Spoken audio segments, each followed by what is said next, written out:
Welcome to everybody. We have a seminar today on the paper of Eric Olson for Animalism. And Eric, thank you very much for coming. We are very happy to have you in our university, and thank you for accepting our invitation. And the plan of our seminar is this. First of all, Eric will have 15 minutes, and we have special clocks for 15 minutes. And after, one by one, people who are sitting around the table will give some remarks or express some thoughts about paper or some general things about animalism. And after remarks, your final words, and after your final words, some questions from the broad audience, people who are here and want to talk to. Maybe questions after in first talk. And yes, but after the first talk, just clarification questions. So clarification questions after the. When will the discussion questions be? When you will have time for your remarks. Eric will respond right away. You have to remember. You have to remember 15 different people. Eric's talk, then questions, short questions. Then all of us make your comments, 5 minutes, approximately up to 10 minutes, and then you can ask additional questions. So when does he answer the question? After all our yes, he will. Yes, but Robert, that's a rule of our discussion. You will answer questions that you find interesting. Yeah, so I have to remember. Yes, you can write down. Questions. Yes. Yeah. Okay. Do you need a paper? I might. Yeah. Like a simultaneous chestnut. So just 1 second.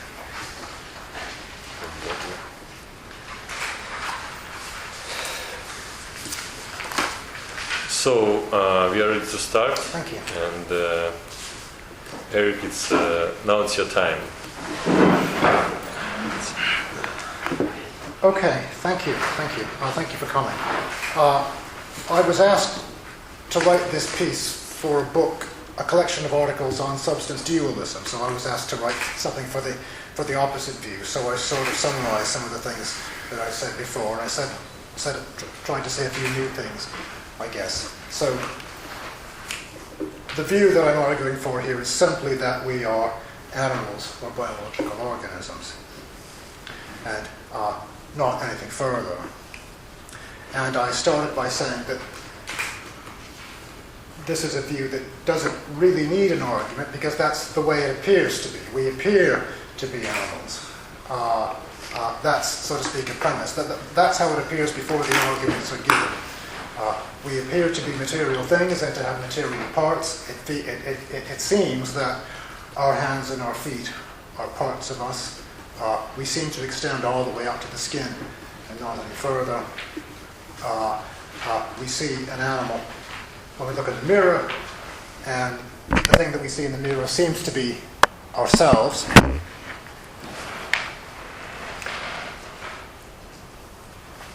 And particularly compared to the alternative views, the alternatives to our being animals, well, we might be simple immaterial substances, as Plato and Descartes and a lot of other people thought. We might be parts of animals, brains perhaps, or something like that. We might be perhaps temporal parts of animals. We might even be things physically just like animals and yet not animals, things constituted by animals as the current jargon has it. Or we might perhaps not exist at all, as a few philosophers have said. And these are all, and there are lots more possible views about what we might be if not animals. But all of these alternatives, I said, were surprising, and we shouldn't accept any of these alternatives unless we have an argument for them. But that we are animals, by contrast, is something that we can accept even without having an argument, because it simply seems to be true. It's like the view that time is real. We don't need an argument for that because that's how it seems to be. We would need an argument to reject that view.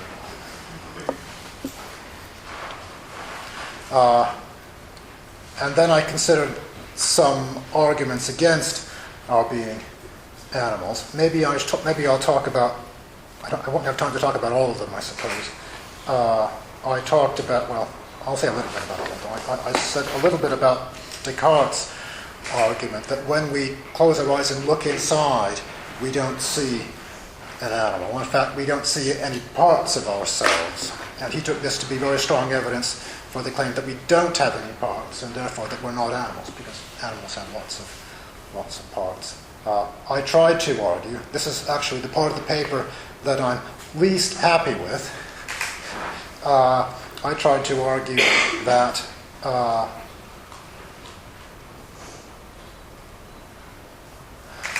I don't seem to have any parts when I look within. That is, I don't. It doesn't appear to me that I have parts when I look within. In contrast with the way it is when I look at myself through the senses, I appear to have lots of parts when I actually look at myself or feel.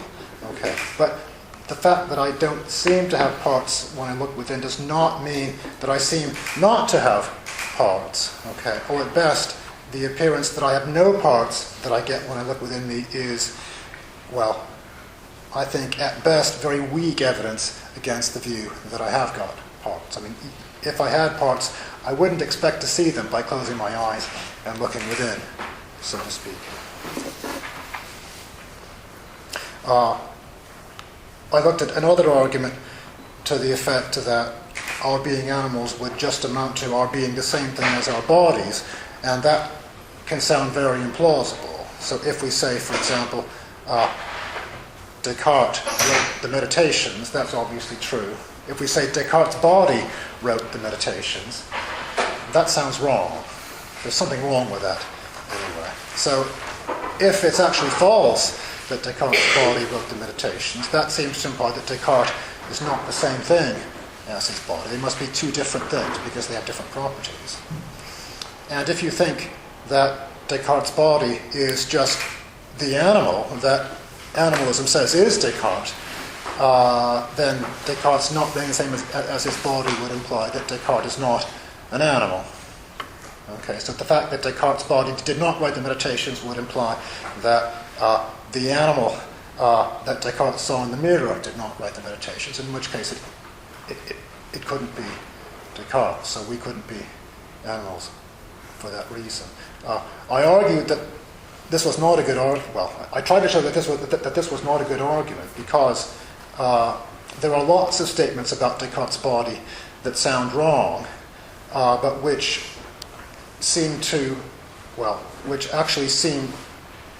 that they sound wrong seems to go against the premise of the argument that Descartes' body is an animal. So, for example, it sounds wrong to say that Descartes' body was born in 1596, or that Descartes' body was 6 feet tall, or that Descartes' body is walking down the corridor, or that Descartes' body died of pneumonia. Those are all things that an animal can do, or properties that an animal can have. So whatever it is about Descartes' about the sentence Descartes' body wrote the Meditations, I agree that sounds wrong, but that doesn't provide any support for the claim that we're not animals, I don't think. Then I said a little bit about the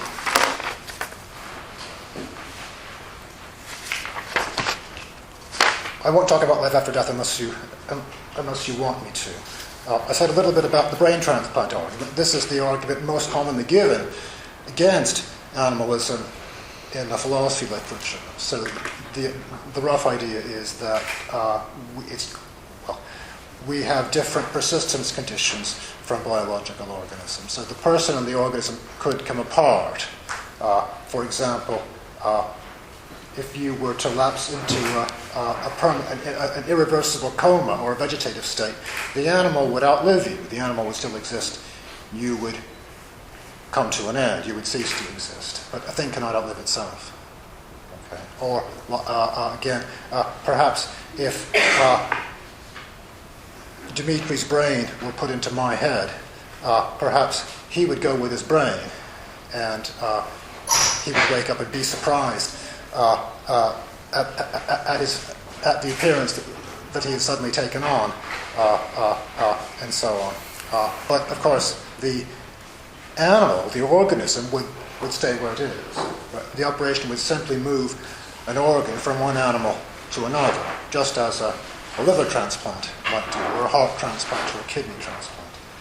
So this is a case where, again, the person and the animal can come apart. But a thing cannot come apart from itself. You can't leave yourself behind. So if this is correct, then you cannot be an animal. You must be something else, something that is separable from the organism.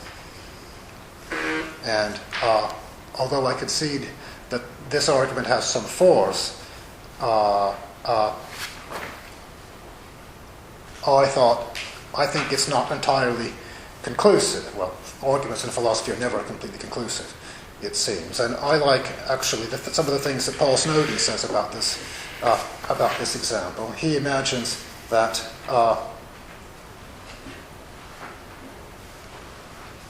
that you have some illness, some terminal illness, an illness that will kill you. How does it go again? It will kill you unless you get a new brain. So it's some sort of brain tumor. Okay, and the only way to stop it from killing you completely is to remove your entire brain. Okay, and give you a new brain from some accident victim, perhaps. Okay.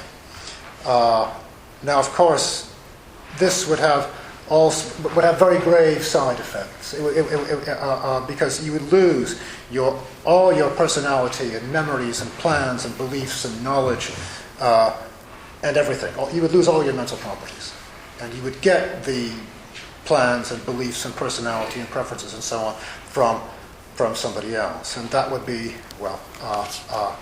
very, very harmful to you, perhaps. But it's not perhaps completely clear that you could not possibly survive this operation. It would have very bad side effects, but it wouldn't necessarily kill you. It may not be obvious that you could survive, but not obvious that you could not survive either. Maybe the operation could save your life, though at great cost, perhaps cost so great that it might not be worthwhile. But that might be something for the patient to decide. And we can't confidently rule it out. That's the thought, anyway. And we couldn't rule it out. We couldn't rule out your surviving the removal of your brain, even if you got a new brain with new memories and plans and personality, and so on. But if it's not obvious that the person who gets the brain transplant would not be you, if, for all we know, that person might be you, then the transplant argument is not conclusive. That means that, for all we know, as far as the argument goes, we might be animals after all. It's not obvious that the person would go with the transplanted brain, even if it's not obviously false, but it's not obviously true either. So the argument is inconclusive, even though it has some force, quite a bit of force, I concede. And then I finished by giving what I think is the best argument for animalism. I said earlier that it didn't need an argument, perhaps, because it seems to be true on the face of it. But the best argument for it starts from the premise that it's possible for a biological organism to have mental properties. Okay? It's possible for an animal, for example, to be conscious. Consciousness and biological life are compatible properties. And if it's possible for any biological organism to have any mental properties, then it's possible for a human organism to have mental properties. And if that's possible, then it's possible for a human organism to have the mental properties that you and I have. After all, the animal has your brain It behaves in the same way that you do in actual and possible circumstances. It's had the same history as you, the same education, it had the same teachers. There's no physical difference between you and the animal, it seems. The animal has a healthy working brain. It ought to be able to use that brain to think just as you do, if it's possible for any organism to have any mental property. But if it's possible for a human animal to think in the way that we do, then it's very difficult to deny that we are human animals. Right? Because that would imply that the animal thinks my thoughts, thinks these thoughts, and something else thinks these thoughts, namely the person. That would seem to imply that there are two people thinking these thoughts, the animal person and the non-animal person. At least if having those mental properties that I have is sufficient for being a person anyway, then the animal will itself be a person. And nobody wants to say that there are two people thinking my thoughts. I don't think. So, those who think that we are not animals almost have to deny that human animals can think in the way that we do. And that's a very surprising claim, because they've got normal, intact brains and so on. Human animals seem to be ideally suited to be thinking, intelligent beings. So if you think we're not animals, then you need to try and explain why it's impossible for a human animal to have those mental properties that we have. And it's very hard to find a good answer to that question. That's why I think I'm an animal. I think that's all I want to say at this point. Is that all right? Some clarification questions. Can I, Oksana, you first. Thank you. I didn't understand why does it follow from saying an animal does not think. Why does it follow it's impossible for an animal to think? It doesn't follow, no. But if that animal there in your chair does not think now, despite having a normal, healthy, adult human brain and excellent education and all sorts of behavioral evidence of thinking and so on, if that animal was not thinking, that could only be because it was impossible for any animal to think. Thank you. That was my thought. Does that help? Kind of. It still doesn't follow, but it's possible. No, it doesn't follow. But if an animal could think, but that animal did not think, that would be very surprising. There would have to be some reason for that, and I cannot imagine what the reason could be. Thank you. And what is an animal? It's a biological organism of the animal kingdom. Animalia. I mean by animal what the biologists mean by animal. And you say it's obvious that that's the case. Sorry, what is the case? That we see an animal. In the mirror, yes, Yeah, yes, so you see yes. I think the biological concept. my senses tell me yes that there are 15 or so human animals in this room. Yes. Andrew. Why not settle with the brain?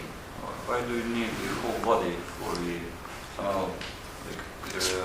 to refute or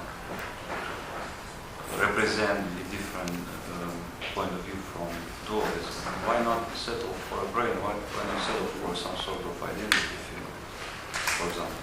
So you're saying why do I? Because basically this example of brain transplantation is very simple in terms that if somebody transplanted a brain in my head, that will be this person, not me anymore, because the whole personality comes with the brain, basically. Yes.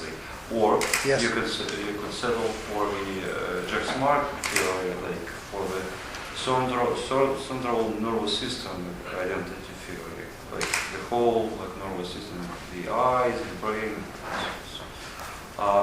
Why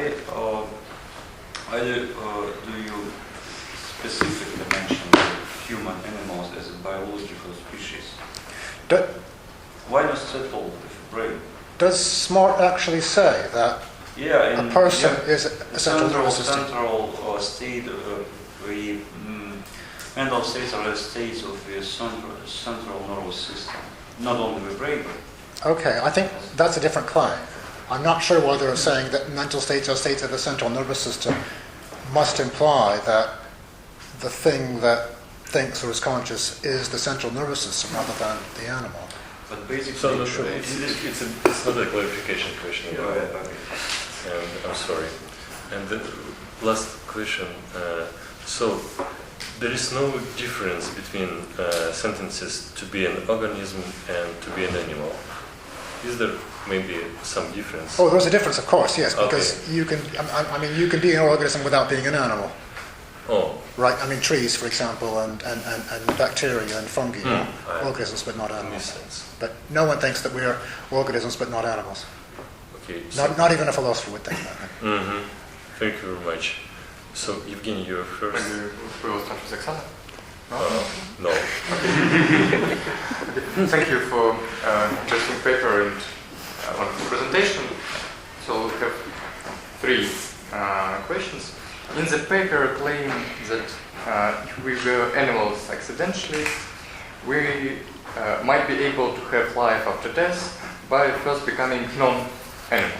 And in the book, in your last book, you wrote that nothing that is even contingently an animal could move from Paris to London by brain state transfer. And so I'm a bit confused. Are there any relevant differences between essential and accidental from one side and necessary and contingent from another side for you? And if we were accidentally animals, can we survive becoming non-animals? So this was the first one. The second one is the conclusion of your thinking animal argument is that we are animals. And you also claim that animalist doesn't commit to say that we are animals essentially. You claim this, that is, as far as I can see, you claim that because it doesn't really follow from your argument that we are essentially animals. Is it right to say that according to your position, the conclusion of the argument by itself in unspecified and unspecified with regard to essential and accidental or necessary and contingent, we can't see these properties in the conclusion by itself. So we need some other steps to find it. And the last one, is there any principle according to which our being accidentally animal is different from our being accidentally, for example, philosophers or thinking beings or some other stuff? Is it, for example, a matter of substance and property distinction? So that's all. Okay. And so right now you have only time for remarks. So next Artem, and you'll have your time to answer later. Artem? Thank you. Thank you for your wonderful work and for your presentation. Well, I want to ask you to share two concerns. That's how I call it. Two groups of concerns. My first concern relates to all these brain cases. Barfit, for example, introduces his manipulations with brains and persons as thought experiments. And as far as I see, you also consider this brain transfer case as a thought experiment. But it seems that we are quite close to the time when an actual concrete brain will be transferred from one skull to another. Probably it will happen during the next decades or so. Well, let's. Chinese. I mean that at some point it will happen, probably, right? And what if? And this is now it's a thought experiment. Consider what if it happens to you that your brain is transferred to something else, to another body, or to a vat, or somewhere else. And do you believe that this is possible, that your personal experience, if there will be any, according to your point of view, that your personal experience during this transfer, after this transfer, can refute your theory? So is it at least possible? The question, I hope the question is clear, right? Yeah? I think so, yes. Okay. And this is my first concern. And my second concern is about modality as well as Evgenie's. And you have this Descartes, the statements about Descartes. What if we take the statement, Descartes' body thought that Descartes is not only a body. So your analysis of the statement would be that it is wrong. And my question is, isn't this statement analogous to Frege's puzzle? Or maybe it is literally Frege's puzzle. I mean that some person thought that morning star and evening star are two different objects. And in fact they are one. And another concern about modality, in a section about life and death, you have this mathematical example. Every even number is the sum of two prime numbers, and not every even number is the sum of two prime numbers. And you say that it is hard to know which is true, and things can be something can be impossible without being obviously so. Do you think that impossibility always presupposes contradiction, or there is something else that is sufficient for something to be impossible? These are my questions. I hope they are enough.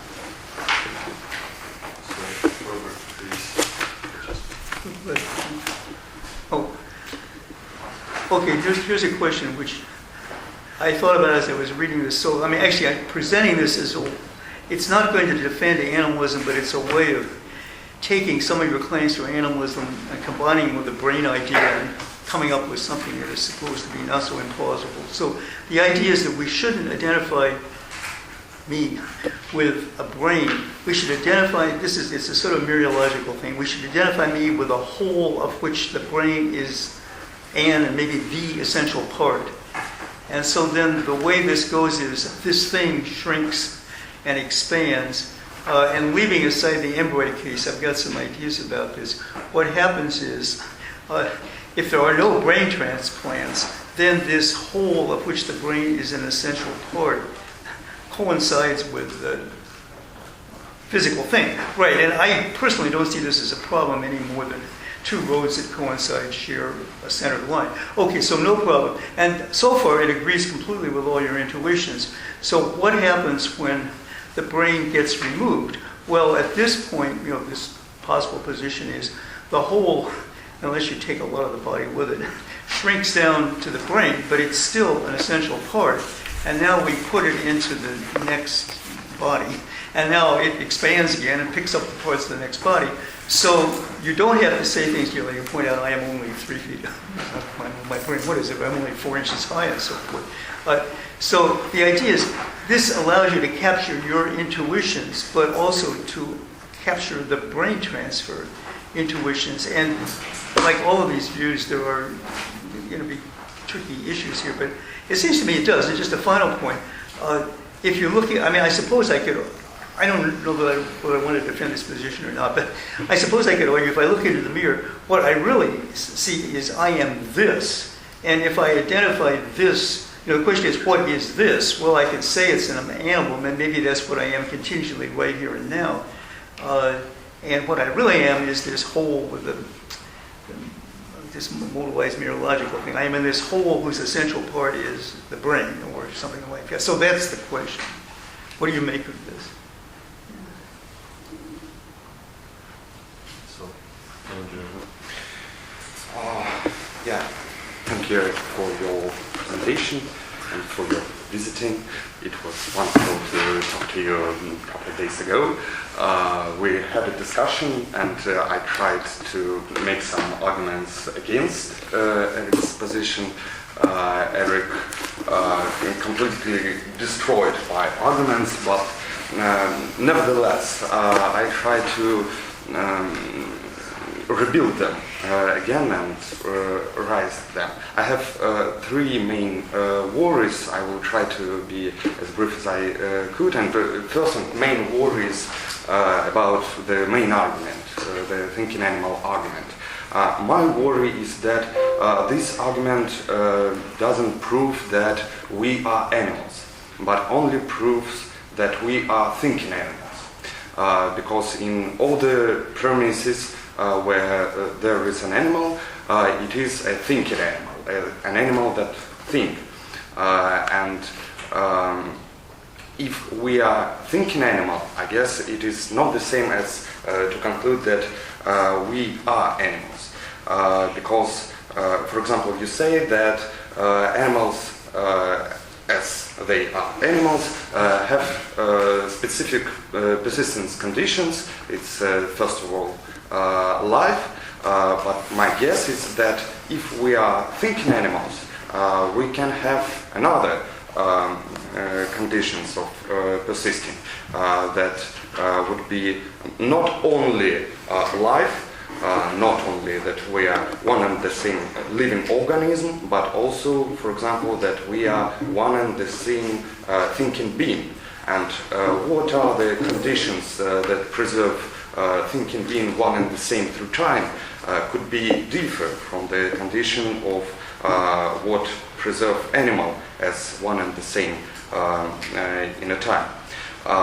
You have answered to it that it is trivial because, well, if we are thinking animals, then we are animals. But as I see it, this answer would be not better than to say that if we are thinking animals, then we are thinkers, or some thinking thing, as Descartes puts it.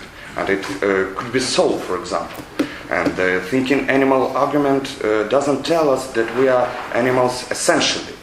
So I guess that the first answer, that as far as we are thinking animals, then we are animals, is not better than the answer that as far as we are thinking animals, we are thinking beings. So why couldn't it be that we're... You've also told me that the question we're interested in is the question about what is the thing that happens to be us as intelligent beings, as rational agents, as people, as thinkers. But as far as I understand it, it could be put otherwise. What makes us as thinkers to be animals and to be living organisms, etc. As far as I understand, the thinking animal argument does not say what we are essentially, and if it is so, it doesn't rule out all the other possibilities, because what makes us thinkers, and one and the same thinker, could be souls, could be brains, could be a bunch of perception or whatever.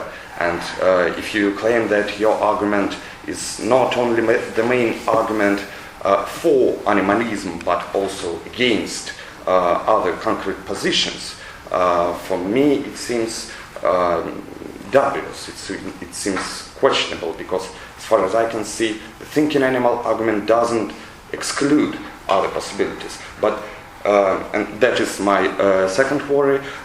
Your main answer, as I understand it, is that if we are something kind of thinkers, so maybe we have some properties that animals cannot have. For example, some kind of persistence conditions that animals, as animals, do not have. And then, if it is so, then we have a property that no animal can have. And if we have properties that no animal can have, then we are simply not animal. But that is the main thing that the argument shows, that we are still animals.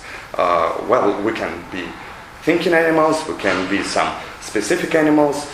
You admit that we can have as animals, other properties than to be an animal, and that we do not reduce our animal nature, but still we should have all the same properties that animal can have. My concern about this question, about this answer, is that how can we determine what properties could animal have or can animal have, and what properties it cannot have? Because it seems like if an animal can have properties of thinking, for example, or some unique properties, as you suppose, well then, if I, for example, have some unique property, for example, if I remember some particular event from my childhood that no one else remembers, or for example, if I'm an X-man and have a unique capacity of telepathy that no other animals can have, that doesn't tell us am I an animal or not? Because if I'm an animal, then at least one animal has such properties. And if I'm not an animal, then no animal has such properties. So we need to determine what properties do animals have somehow other way.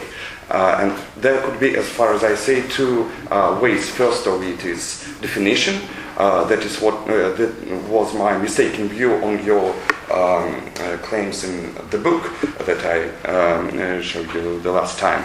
I thought you think it is a definition that, for example, an animal cannot have immaterial part.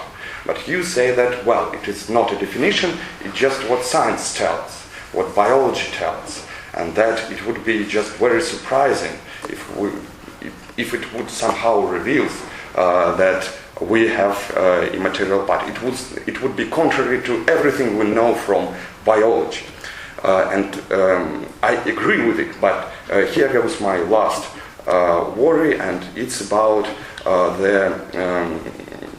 the power of your arguments and of your considerations. Because to say that something is strange is, of course, not to say that something is wrong. And a lot of your reasoning in the book concludes on the point that it sounds wrong, it seems to be wrong, it is not how it appears to be, etc. As far as I understand, the most powerful argument sounds like, they concludes like it is impossible to be such and such if we agree with some premises. But your arguments, it seems that they doesn't show that it is impossible for us to not be an animal. Yeah, that's all. That my last thought. Your arguments does not show that it is impossible, but only that it is not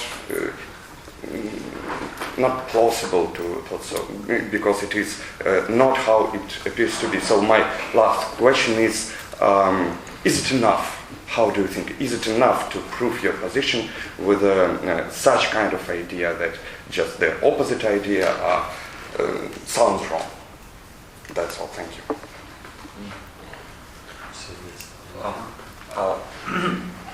Yeah, actually, I wanted to ask about the same question. The argument which is concluded in the sound wrong conclusion. Somehow it seems like sort of a mixture of the commonsensical arguments, the argument to the common sense, or the argument to the linguistic intuition.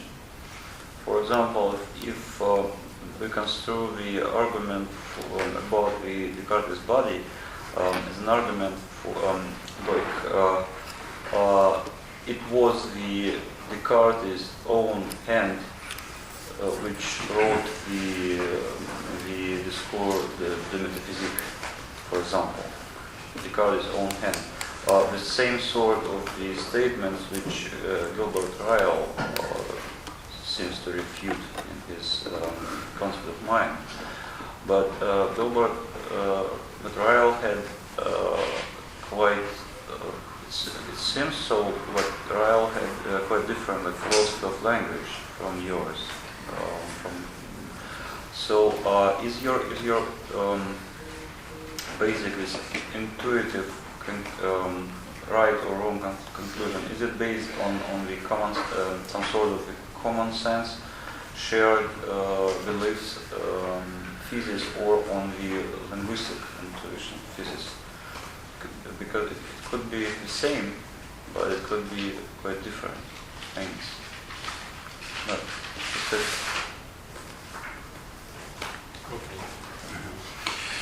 I'd like to make a few brief comments. My first comment is about one of the versions of your argument for animalism. This one, I quote, there is an animal where you are, first premise, the animal thinks, you think, you are not of two thinkers, where you are, and conclusion, you are an animal. I think you would agree if I change you in this argument for I, because I am personally interested, first of all, whether I am an animal, not you. So I'll make a change in your argument, if you don't mind. But then it becomes clear that the conclusion might not be valid, because the word thinking might be used here in two different senses. Meaning, in the first case, a behavioral pattern, the animal thinks in this phrase. In the second sense, an inner stream of thoughts. In premise, I think. Indeed, when I say the animal thinks looking in the mirror, I can see only behavioral patterns. But when I say I think, I clearly mean something different. So the word thinking obviously is used here in different senses, and so the conclusion is not valid. But maybe I'm wrong, but you don't consider this possibility in the text we discuss today, and my first question is why. Second remark, you say that there are two different questions. First, are we animals? And second question, if we are animals, are we animals essentially? But it seems, and Zhenya had similar remarks. It seems you don't believe it is possible to be an animalist and believe we are animals just accidentally. And in such a case, I don't see any need to say animalism does not say that we are animals essentially. Indeed, it claims just the opposite. It claims just the opposite. My third comment concerns just your opinion that we are animals essentially. You explained you believe in this because you cannot conceive how an animal can cease to be an animal. On the other hand, talking about afterlife, you admitted you can imagine how we animals can cease to be animals in afterworld.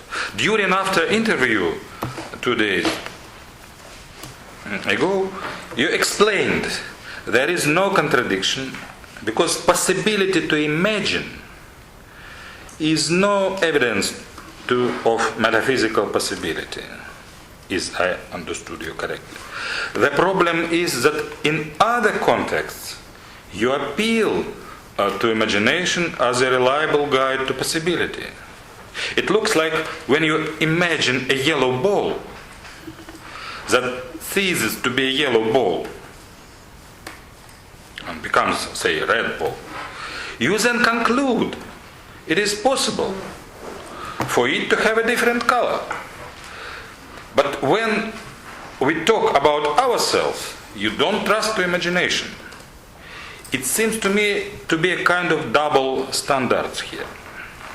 And finally, I'd like to thank you for this provocative text and discussion. So next, Dmitry.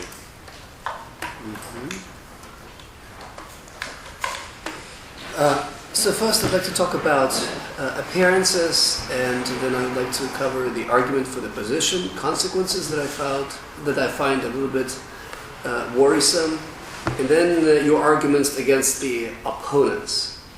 So first about the appearances. On the page 299 you say that we don't need any argument in order to believe that we are animals, because that's how things appear before the arguments are given. And I think it's a little bit like the thesis that it is apparent that we are a transcendental unity of a perception. Because if you look at the definition of animal in biology, it is a very complicated definition. An animal is multicellular eukaryotic organism from the biological kingdom Animalia, and then it goes on. I don't see any multicellular eukaryotic organisms in the mirror, nor do I know that it's actually belonging to the kingdom of Animalia. This requires a lot of interpretation. So in my view, the fact that we are animals is totally not an appearance, it is an inference from a lot of experiments, I would say. So I find the thesis on page 299 a little bit counterintuitive, so to say. Then briefly about the argument for the position. You say that if any organisms can have mental properties, a human animal can.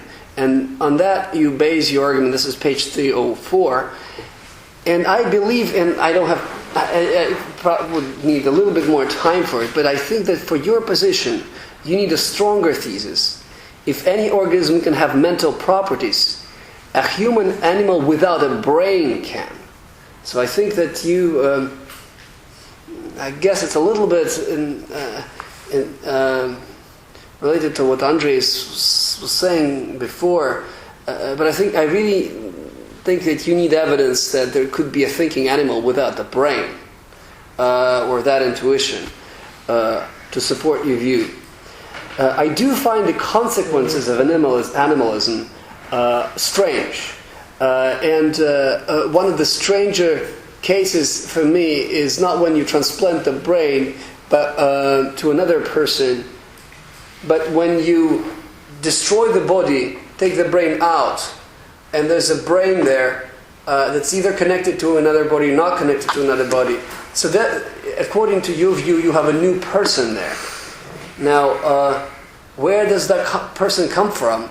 So he's appearing from nothing. And that I find extremely counterintuitive. Now, I really was puzzled by the argument you presented against opponents. And I was puzzled because we were discussing this during the dinner, and I just didn't really understand where was my flow. I was like, what? You were saying something that really intuitively was wrong to me, sounded wrong, but I couldn't really find a flaw, and I'm still not certain where the flaw is. I just have that feeling. But so what you said, so I believe that we are animals, but we are not animals essentially. That's my view. Now you seem to deny the validity of this position. So what you were saying, you rephrased it in a different argument. You said, okay, you claim that you can't survive without a narrative. The human animal can survive without a narrative. therefore you're not an animal. Well, I do want to have a pie and eat it too, so I'm trying to look for the problem in here, and I coming over here in the car, I came up with an argument that I think is similar, but gets to a wrong conclusion. So, okay, a Cadillac Jeep cannot exist without being a Cadillac. Well, cars can exist without being a Cadillac. Therefore, a Cadillac is not a car. So I find that your argument against my position is similar to that other argument, and I don't know exactly what the problem is, but I think I can draw it, and I don't know exactly how to define it. But other than that, I think that in philosophy, the positions that are the most provocative are the most fruitful. And we had this summer school with Richard Swinburne, and I found, I thought that his view was not plausible, but this was probably one of the most fruitful discussions I ever had. And the same way I feel about animalism. Oksana. So, first of all, I wanted to thank you for your wonderful texts. I met your text was the first thing I read on personal identity, and I was amazed by the clarity and of your thought and beauty of your arguments. So I really wanted to meet the author and to discuss in person. And I have to tell you in advance that my style of discussion is the best attack I can give. Here it comes. But first, I'd like to say a little about Descartes. If we were animals, our introspection could be the same as Descartes thinks our introspection is for souls. Well, yes, probably. But if we were souls that have bodies, our outward experience of ourselves would be the same as animals would have. So I believe two situations here are symmetric, and it seems right to look at them as symmetric. And also it seems to me that to Descartes it appeared that he was a soul. That's why it looks like what seems to people partly depends on cultural background of the person to whom it seems. If that's right, if what appears to us depends on our culture or on the age in which we live, then it seems not right to give a preference to one theory. That's why we should not leave the burden of proof to some theories, but not all. On the other hand, you do have a brilliant argument, and it's hard to say anything against it. But I will try, of course. So, the too many thinkers argument. First, I will try to find ways to avoid it. I have 4 approaches to this argument, 2 with avoiding and 2 with facing it. So I'll try to first avoid the argument. What if we are animals together with thoughts? What if what we are is not just an animal, but also an animal together with a soul?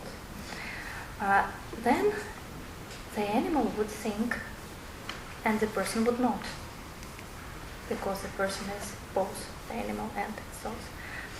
But we shouldn't say that this system is not a person, because it does have thoughts, although it does not think thoughts.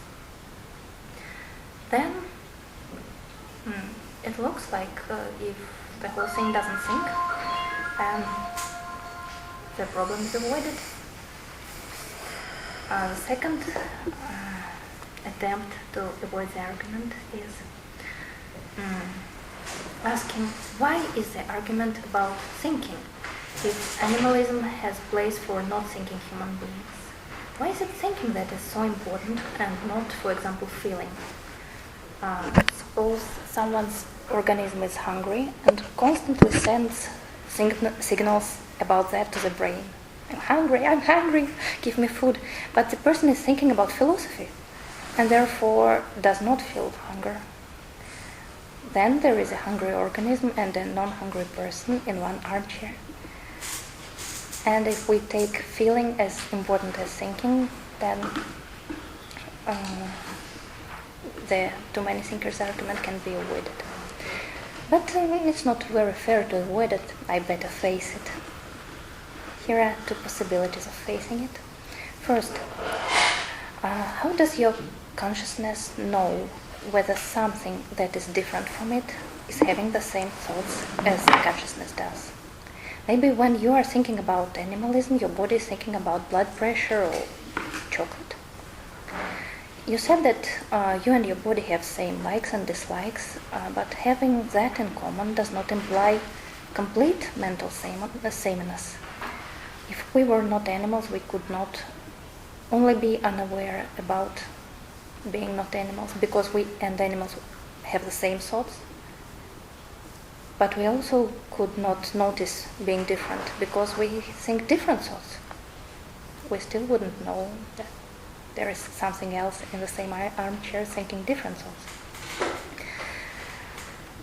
And the last attempt to deal with the argument is a little like what Vadim Valerievich said earlier. My question is different, but probably when you answer to Vadim Valerievich's question, you will answer mine too. So here is mine. What if we say mind thinks, brain thinks the very same thoughts as mind, therefore mind is the same as brain? To me it sounds wrong. But still, if the argument holds, and to be honest, I believe it does, what do we have to accept when we accept the argument? What does animalism actually say?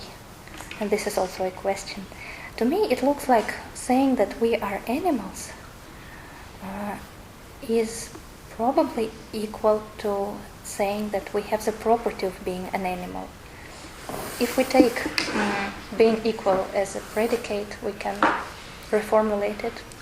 All right, if we have the property of being an animal, or we belong to the set of animals, then we may have, may as well have other properties like having a soul. And with such approach, we come to know not so much about what we are, I guess we don't. Rather, we come to know something about some of the animals. Thank you again. So these are all remarks, and no, you got too many remarks for one time, but please, we would be happy to hear some of your comments and answers. There is no need to answer all particular questions. Thank you very much. This is very interesting. I wish I had them all written down and that I could write down adequate replies to all of them.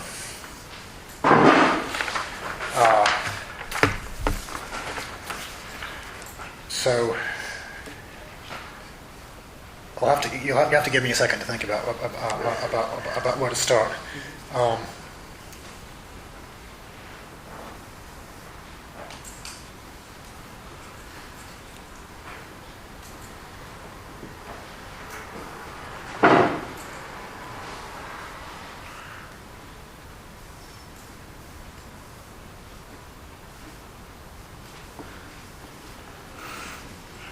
Well, Evgeny was asking about how do we know whether we are essentially animals or only accidentally? Well, I suppose that we are accidentally philosophers rather than essentially philosophers and so on. And that's, I suppose, a general question about modal epistemology. How do we know what properties we have essentially? How do we know what properties anything has essentially? And I can't say anything very wise about that, Joe. I suppose we just think about the object. We think about this cup, for example, and ask, could this cup be made of wood? Let's say, could this cup be liquid, or is it possible for this cup to do philosophy, for example? And I suppose when I think about that, I think that seems impossible.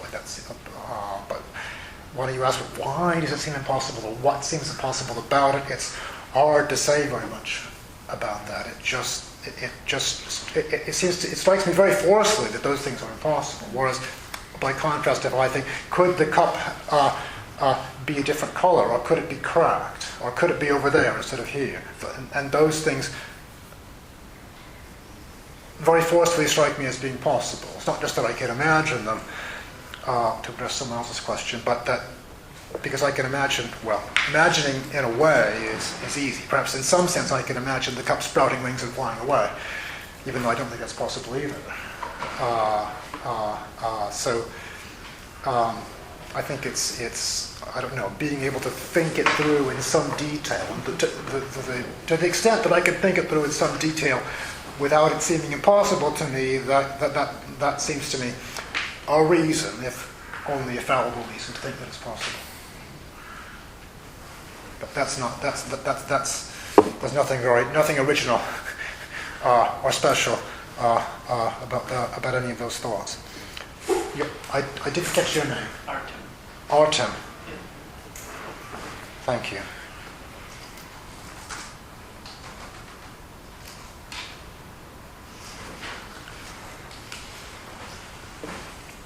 You asked whether impossibility always requires a contradiction. Is that you? Yes. I think the answer to that question is no. I don't. That doesn't. I mean, and maybe that was part of the purpose of that numerical example. It may be that there is no contradiction in saying that every even number is a sum of two primes, and no contradiction in saying the opposite. Perhaps there simply is no mathematical proof. Or even if there is, perhaps the mathematical proof relies on a certain axiom which is itself not, which you could deny without explicit contradiction. Maybe it depends on how you define the word contradiction. But I don't think, I mean, there are not very many claims, views in philosophy whose negation implies a contradiction in the strict logic book sense. There's always some premise that you need to get from negation of that future contradiction. No, I mean, even saying that I'm a block of wood, that's an absurd claim. But there's no contradiction in saying that Olson's a block of wood. I don't think, or at least I can't see how to derive one. I can't see how to derive a proposition of the form P and not P from saying that Olson is a block of wood. You also asked, let's see, whether personal experience might refute my view or cause me to take it back or cause me to think otherwise. If you actually offered to transplant my brain, or if my brain were going to be transplanted, whether I wanted to or not, or something like that, would that cause me to think otherwise? Interesting question. And of course, I'm not sure. I mean, that's really a biographical question. You're asking me, what would I do if put into this very difficult situation? I don't know. It's hard to predict. I mean, I don't think I would have any reason to change my view. But for all I know, maybe some reason would occur to me in that situation. But I don't think the experience by itself would be a reason to change my view. But that's a very interesting question.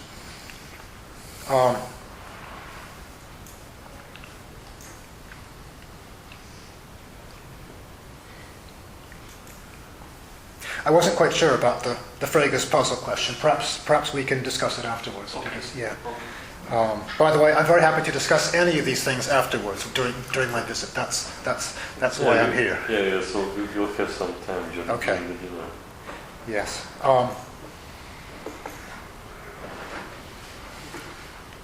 So Robert's thought was that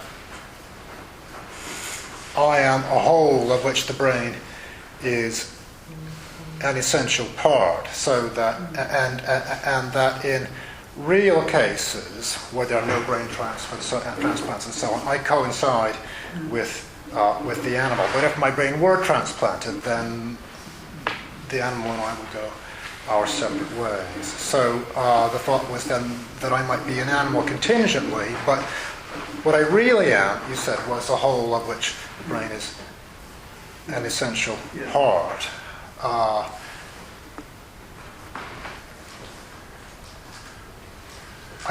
This does not seem consistent to me with saying that I'm an animal contingently, because you're saying that I have a property that the animal does not have. I was assuming that there was only one animal here, okay, and I have the property of possibly going with my transplanted brain. The animal does not have that property. Okay, so it follows that the animal is one thing and I'm something else. But if you say I'm an animal, but I'm not this animal, that seems to imply that I'm one of two animals here. And that sounds wrong to me. It wasn't an attempt to defend animalism, but yes. to get the closest to the case of animalism. Okay. I mean, you might want to say that I'm an animal in some derivative or second-rate sense, right? Just like I suppose perhaps Descartes can say that I'm an animal in some sense, in the sense of having an animal body. But I'm not an animal because I have different persistence conditions from an animal. And I suppose my question to someone of that view would be, okay, why is the animal not able to think in the way that I can? Because it's derivative. If it could, then that would imply that there were two beings thinking my thoughts, and nobody wants to say that, or nearly no. Yes, you're shaking your head. That's good. Yeah, we will argue. Okay, thank you. Okay.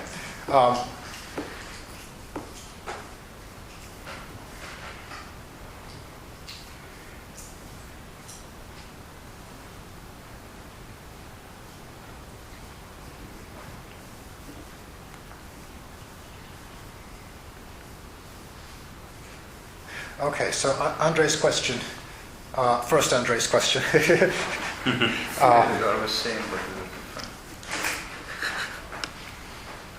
Was that the thinking animal argument, because it referred to the animal that I was by saying that it was thinking, that it showed only that I was a thinking animal, but not that I am an animal. So I might be a thinking animal, but not an animal.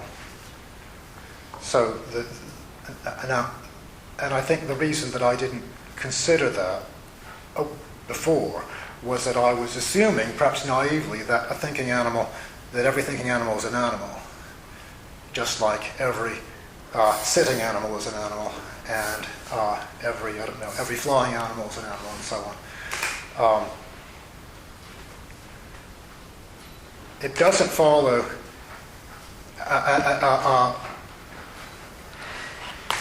Although I picked out the animal that I think you are by calling it a thinking animal, that's how I know it's you, right? Because it thinks. That's how I know I'm an animal, because the animal can think. That's how I pick out the animal.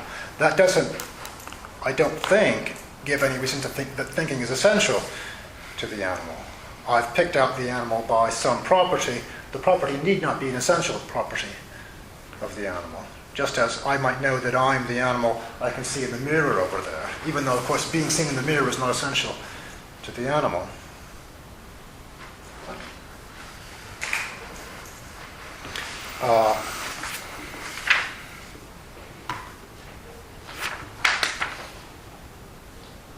You asked how my argument was any better than saying, if we are thinking animals, then we are thinkers. That sounds like a true statement. If we're thinking animals, then we're thinkers. If we're thinking Fs, no matter what F is, then we're thinkers. Because you can't be thinking without being a thinker. That sounds right to me. I have no objection to that whatsoever. We are thinkers. But I don't think we are thinkers essentially. I think we started out as tiny embryos, being unable to think, not being thinkers. We became thinkers at some point in our development. We could, again, cease to be thinkers later in life if things go badly.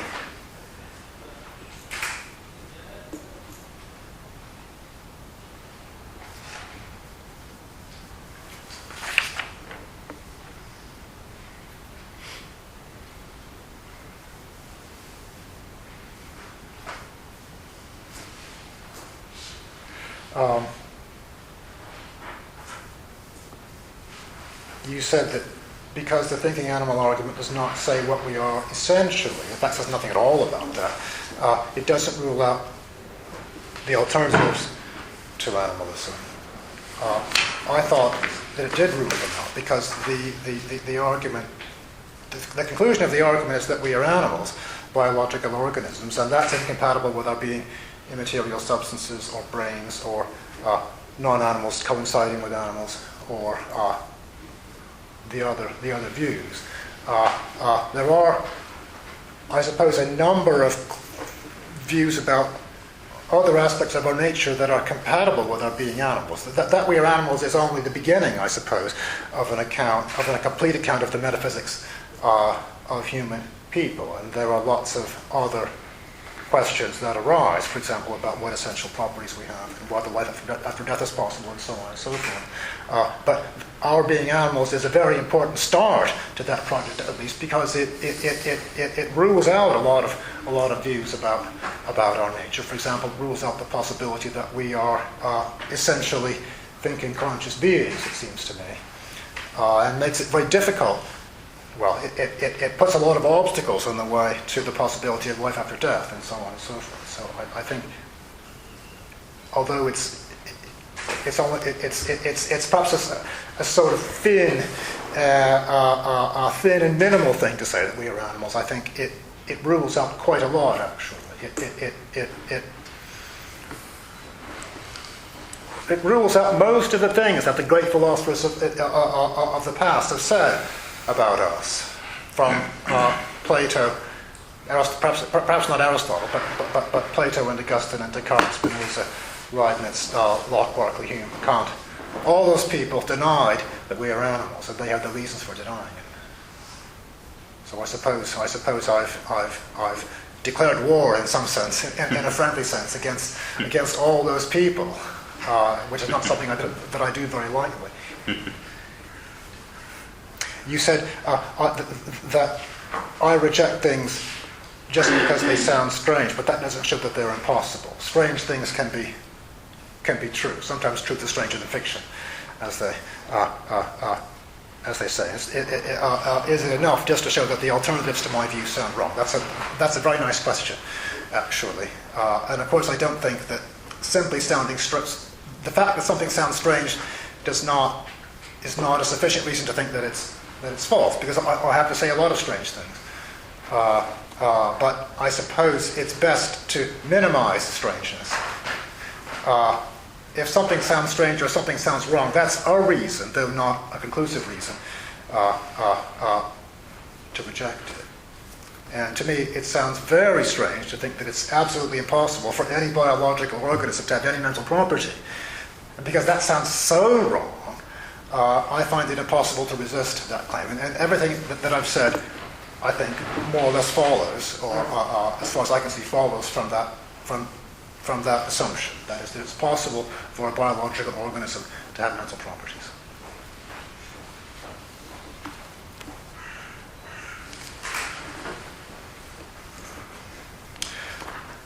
Second, Andre said some of my was wondering whether my arguments are based on common sense or intuitions, or whether they're based on linguistic usage.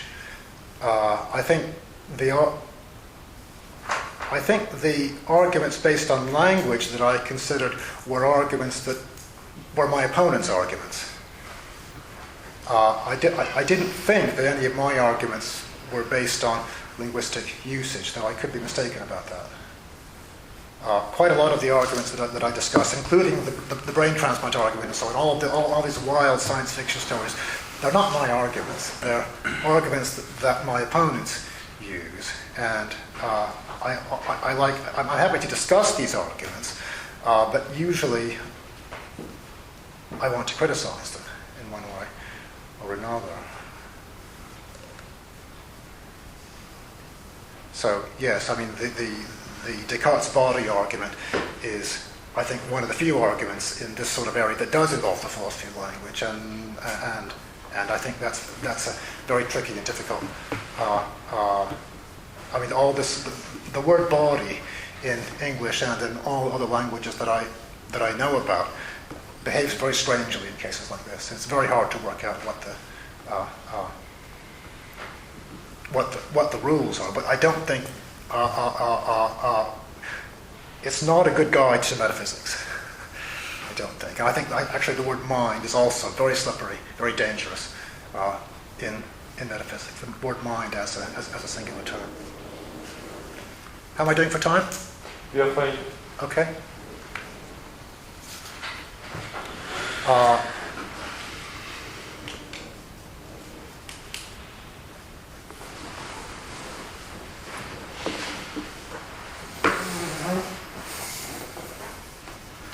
can look, if you like, these questions.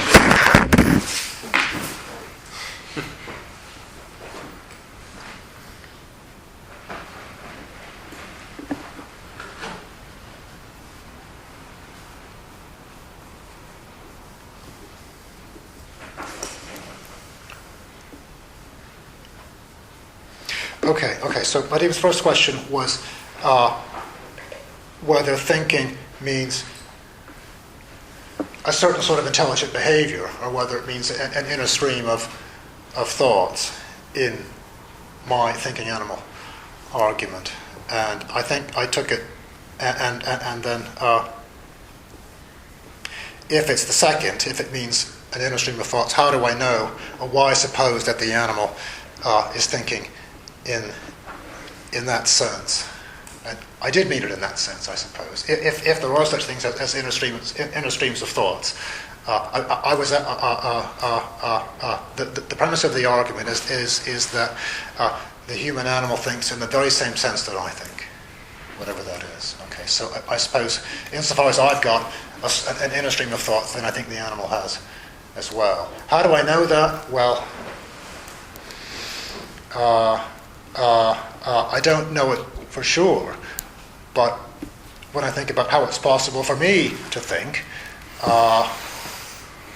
the best answer to that question seems to be that I think by having a certain sort of brain that works in certain sorts of circumstances, that has a certain sort of history and causes a certain sort of behavior, that's how it's possible for me to think. I don't think, well, I don't think there's any good reason in this day and age to suppose that I think by being a simple immaterial substance whose essence is thinking.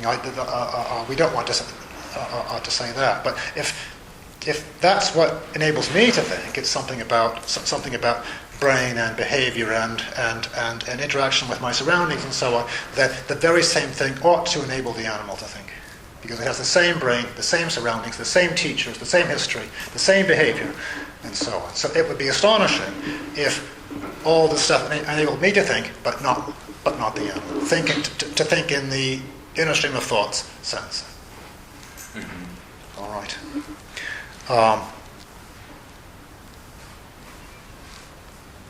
I said, second question, I said animalism does not by itself say whether we are animals essentially or accidentally. But I also said that I think we are animals essentially, though I think that's a separate claim. That's because it seems to me that all animals are essentially animals.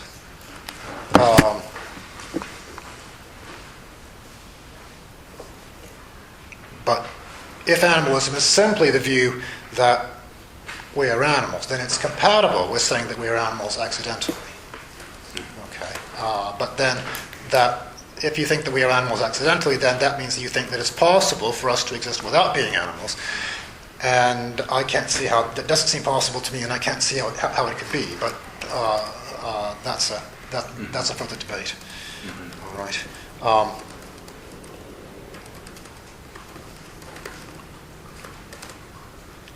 Okay, your third question. I said I couldn't conceive how an animal could cease to be an animal and still exist. But I said perhaps I could imagine being a non-animal in the afterlife. I'm not sure whether I said that, but I'm for all I know, perhaps maybe in some way that I can't imagine or can't conceive of, I could exist in the afterlife as as a non-animal. And some animalists, I think, actually hold a view like this. I think Transplant has a view a bit like this. And that's compatible with my being an animal. That's simple, but it's incompatible with my opinion about the essential properties of animals. But I'm not very confident about that opinion. For all I know, it might be wrong. I don't set any store by it, really. So I'm trying to. I suppose I'm trying to make as few enemies as possible. I don't want to be any more controversial than I have reason to be. Okay, I'm most confident that I'm an animal. I'm a lot less confident about the metaphysical nature of animals and the essential properties of animals. But sometimes all these things get jumbled together.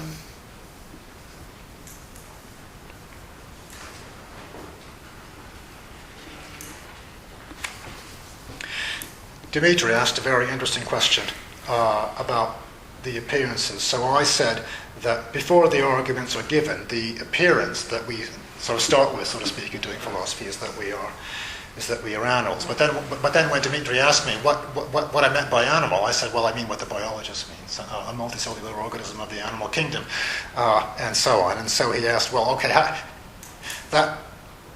is that really how it appears?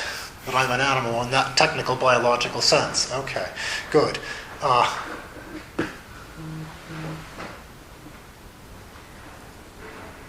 Yes. So perhaps I should have said that the appearance is that we are animals in the folk biological sense, right? Everybody knows what an animal is, right? We learn what the word animal when it's one of our first words that we learn. Okay, so we all know the difference between animals and plants, and between animals and stones, and so on. And for the most part, the folk concept of animal has the same extension as the scientific concept of animal. There are some exceptions because there are some very weird cases of animals that don't fit very well with the folk concept and cause problems for the biologist. But for the most, but it's pretty clear that, I think it's pretty clear anyway, that human beings are animals in both senses. They satisfy the folk concept of animal, and they satisfy the scientific concept of animal. So the appearance that we satisfy the folk concept of animal, that we are animals in the folk sense, is also the appearance that we are animals in the scientific sense, even if we don't recognize that appearance because we don't have because we haven't got the scientific concept. Okay, just as perhaps to the chemist, this stuff appears to be H2O. It won't appear that way to those of us who are not chemically literate.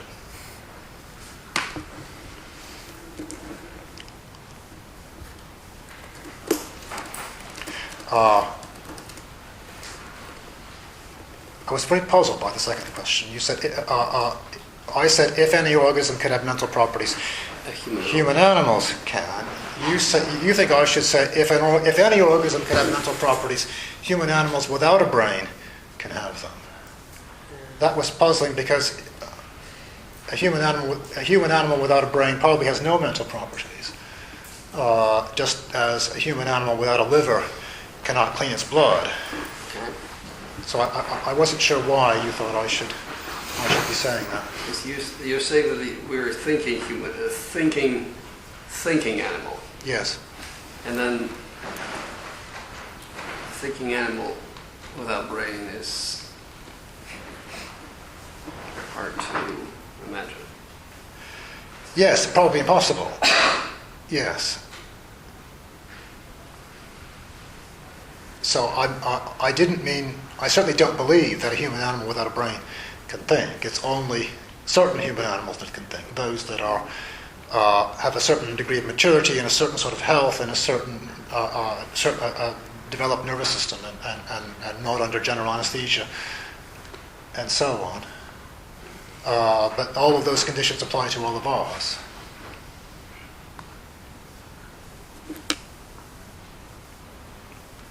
You asked me about this so-called remnant person case where my brain goes into a vat the animal stays behind. Perhaps the brain in the vat is able to think.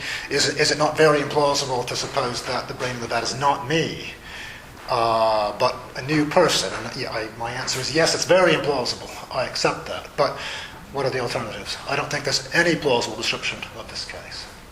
Okay. The alternatives. Well, there's one alternative is that the brain in the vat is me. That implies that I'm not an animal, because again, that would imply that I have a property that no animal has, namely possibly existing as a brain in a vat. Okay, the animal stays behind, so I would stay behind if I'm an animal at all. So that would imply that I couldn't be an animal. The other alternative, perhaps, is that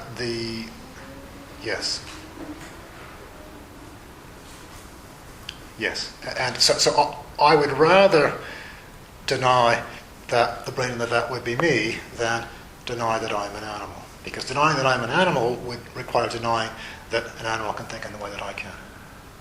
And I cannot see any reason, any good explanation for why this human animal should be unable to think. Okay, so I accept that every important philosophical theory has implausible consequences. And that's one of the ones that I have to accept, I think. There are other things I could say, but they are equally implausible, I think.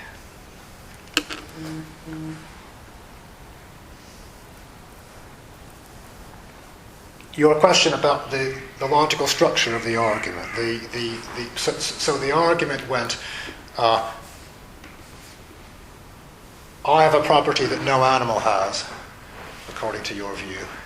Therefore, I'm not an animal. The logical structure of that is, let's see, every F is G, I am not G, therefore I'm not F. Yeah. Okay. Which is a logically valid argument by the logic textbooks. Okay. Your Cadillac example.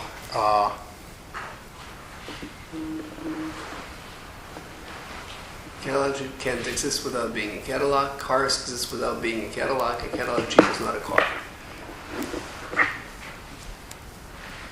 Yes, I'm trying to work out the logical structure of this. So it's every Jeep is a Cadillac, but not every car is a Cadillac. I'm sorry, yes, but not every car is a Cadillac. Sorry, every Jeep is a Cadillac. Every Cadillac Jeep is a Cadillac.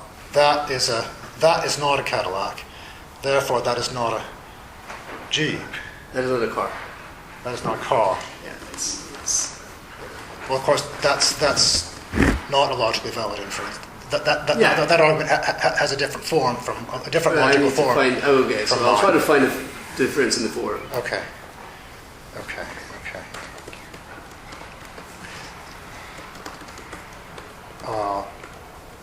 Let me think about Oksana's very interesting questions. Oh yes, the first question. So I said that if we were animals with lots of parts, the appearance to introspection would be exactly the same. So that's no reason to think that we are. The appearance of having no parts in introspection is no reason to think that we have no parts. Oksana said that if we were embodied souls, then the appearance to the senses would be exactly the same as it would if we were animals. Therefore, the fact that we appear to be animals to the senses is no reason to think that we are animals. That's a very good point. That was actually the very thing that was worrying me about that argument. So thank you very much for pointing that out. That's very good. I agree with you entirely about that. All I can say, I suppose, perhaps I should fall back on the claim that introspection has been shown by the clever psychologists to be a very unreliable guide to reality. There are all sorts of paradoxes about introspection. So whereas sense perception is much although there are all sorts of troubles, but it's generally a better guide to reality than introspection is. You also suggested that how things appear to us might depend on our culture. So my claim that I appear to be an animal might be specific to my culture. I'm very interested in that, actually, and I'm not sure what to make of that. I'm worried about that. And I wonder, yes, this leads me to wonder whether someone from a very different culture, so different that I cannot imagine what it is like, might not have the appearance that he or she was an animal, but perhaps something else. Not even an animal in the folk sense. Anthropologists tell me that all people all over the world have a folk concept of an animal that's fairly similar. They all distinguish animals from plants and so on in much the same way that we do. So if there were an example, a real one or a fictional one, of a culture where we don't appear to ourselves to be animals, I'd be very interested in being told about that. Is it possible to take Descartes as such an example? Well, he's from our culture, more or less. More or less, and his claim that we are simple immaterial substances that's not how it appeared. That's a highly theoretical, abstract intellectual claim. In fact, he says quite a lot in the Meditations about how he appears to be an animal. So it's his intellectual metaphysical arguments that convince him that he's not an animal, but rather a simple immaterial substance. So I suppose that Descartes agreed that he needed a metaphysical argument to justify overturning the appearance that we are material things.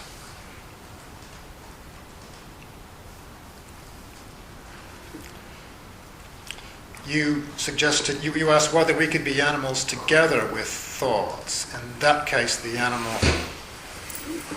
would think and the person would not. The person would have thoughts but would not think.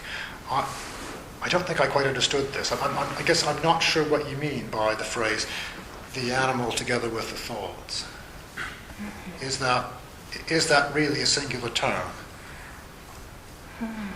We can imagine it being a singular term, I guess. Or we can take it as being a thinking animal, but necessarily thinking. There would be no organism left without a brain, but it would be an organism not just thinking, but taken together with its thoughts as a person. And is the animal taken together with its thoughts, whatever that means, something different from the animal itself? Well, yes, because it has an additional part. No, I don't think of thoughts as parts of anything. I suppose the thoughts are perhaps properties or states of the animal. In something like the way that the animal's digestion is a state of or a process going on within the animal, or a property of the animal, something like that. So, and I'm not sure what it would mean to talk about the animal together with its digestion. No, I'm not making fun of you, by the way. I'm just trying to work out. I'm suspicious of this phrase, the animal together with its thoughts. If I may, if the time allows, I would explain where I got it. Just a minute. So Eric asked me to leave some time for our other people to ask their questions, and if we will have some time, so we can return. Oh, okay, we can return. Have I got time to say something about some of Oksana's other questions? Yeah, okay. Am I all right? Okay. You asked why use thinking as an example rather than feeling. That's a very interesting question as well. My first thought was that it doesn't matter whether I use thinking or feeling, because the animal thinks and the animal feels. I think and I feel. There's nothing that feels but doesn't think, and nothing that thinks but doesn't feel. But you suggested that well, perhaps the person thinks but doesn't feel. So perhaps the animal feels hungry, but the person does not feel hungry because the person is engrossed in philosophical discussion. And I hadn't thought of that. That's very interesting.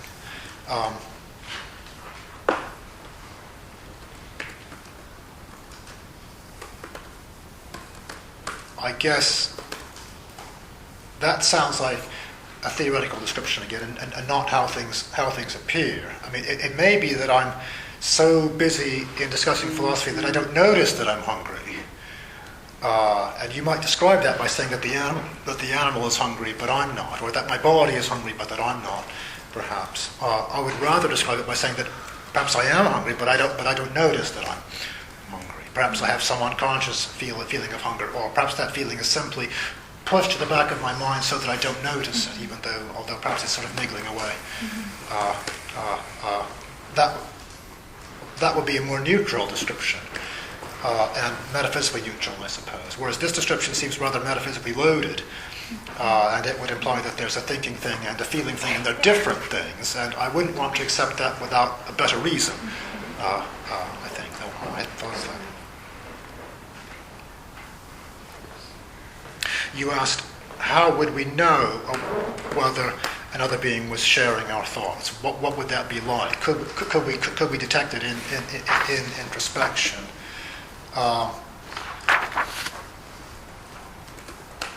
That's a very hard question. I don't know. I mean, I don't even know whether it's possible for two beings to share their thoughts. But if they did, I don't know whether I would notice anything. Maybe I would find thoughts appearing without any, I mean, not just thoughts, but I mean, quite elaborate thoughts, simply appearing in my consciousness without any cause that I was aware of. That might be a reason to think perhaps that somebody else is producing those thoughts and they're somehow getting into my consciousness, perhaps. But I don't know. That would be a very strange situation and not the usual one.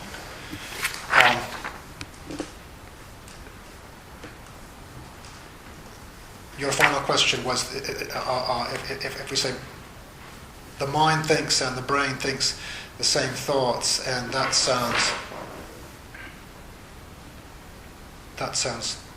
wrong, which I agree with. I was talking too fast, you didn't write it.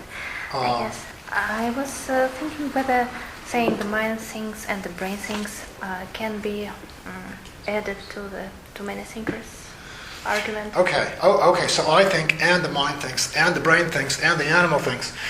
What is the relation between these four things? Is mind these four the brain? thinking things. Okay. Yes, and I told you what I thought about the animal, me and the animal. But what about me and the brain, and me and the mind? Okay. I don't want to say that in addition to the person, there is also a brain that thinks. I don't want to say that there are two thinking things, the brain and the whole of which the brain is a part, to use Robert's expression. But if you ask me why does the brain not think, that's a much more difficult question. That would be a long story. The word mind. Now, I think that's a dangerous word. I'm unhappy when people say that the mind thinks, unless they tell me what they mean by the word mind.